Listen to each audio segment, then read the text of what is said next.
1848 the revolutions of the liberals. तो यहाँ पर रेवोल्यूशन ऑफ द लिबरल्स की बात की जा रही है। तो लिबरल्स 1848 में होने वाली बहुत सी घटनाओं की वजह से जो वहाँ के मोनार्क थे उन लोगों को अपने गद्दी से हाथ धोना भी पड़ गया था। इस घटनाओं में गरीबी, बेरोजगारी और भुखमरी इसके मेन रीज़न थे। इन सभी समस्याओं से छुटकारा दिलाने के लिए जो मिडिल क्लास था उन्होंने इस मूवमेंट की शुरुआत की थी, जिसमें ज़्यादातर जो मेल्स थे वो अपने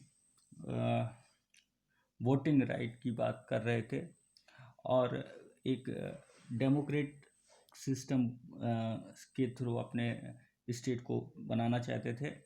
तो यूरोप में जहाँ भी अभी तक राजतंत्र या मोनार्क सिस्टम चला आ रहा था वो धीरे धीरे टूटने लगा।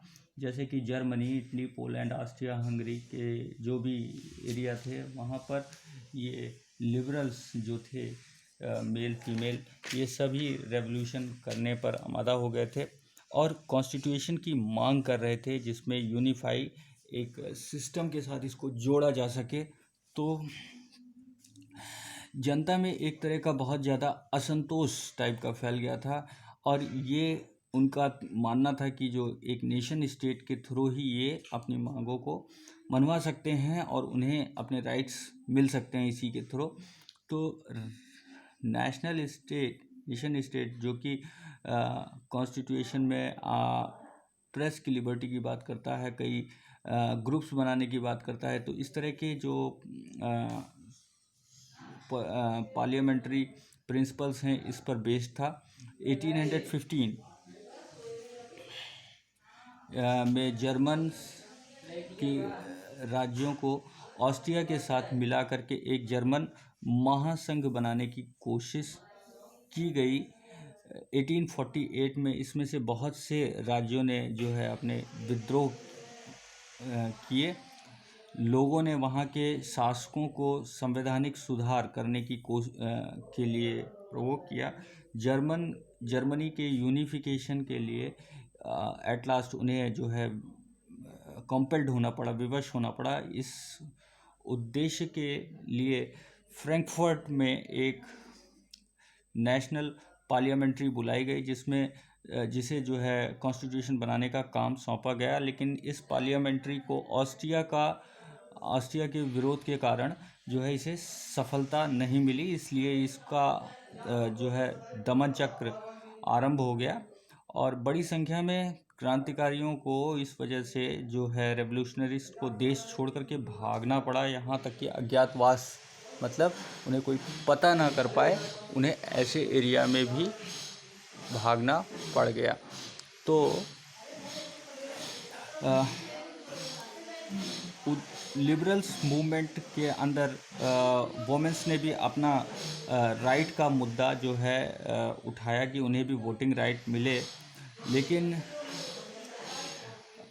आंदोलन में वर्षों की बहुत बड़ी संख्या में जो है महिलाओं ने इस जो मूवमेंट में अपना पार्टिसिपेशन किया।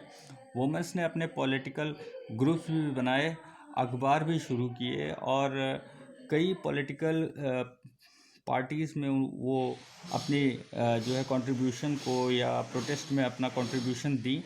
लेकिन इसके बावजूद उन्हें असेंबली के इलेक्शंस के दौरान वोटिंग से जो है वंचित रखा गया, उन्हें वोटिंग राइट नहीं दिया गया। जब सेंट पॉल चर्च में फ्रैंकफर्ट पार्लियामेंट की सभा आयोजित की गई थी तब वोमेंस को केवल खड़े होकर के मतलब केवल दर्शक के रूप में जो है देखने की ही केवल परमिशन दी गई। तो 1848 में इस तरह के मूवमेंट्स के बाद जो कंजर्वेटिव्स गवर्नमेंट थी उनकी जो है कार्यप्रणाली में काफ़ी चेंजेस देखने को मिले। जैसे कि लिबरल्स और नेशनलिस्टों के को कुछ रियायत दे करके और इस तरह के रेवोल्यूशन को जो है सप्रेस करने की कोशिश की गई। 1848 में जो लिबरल्स थे उनको वो बेशक पूरी तरह से सफल तो नहीं हुए, लेकिन अब कंजर्वेटिव्स को जो है उनके आगे काफ़ी हद तक झुकना भी पड़ गया। तो जो कंजर्वेटिव्स गवर्नमेंट थी उन्हें इस वजह से उन्हें कई एरिया में अपनी तरफ से रियायत देनी पड़ गई। तो ये काफ़ी जो है चेंज की बातें हुई इस रेवोल्यूशन के बाद।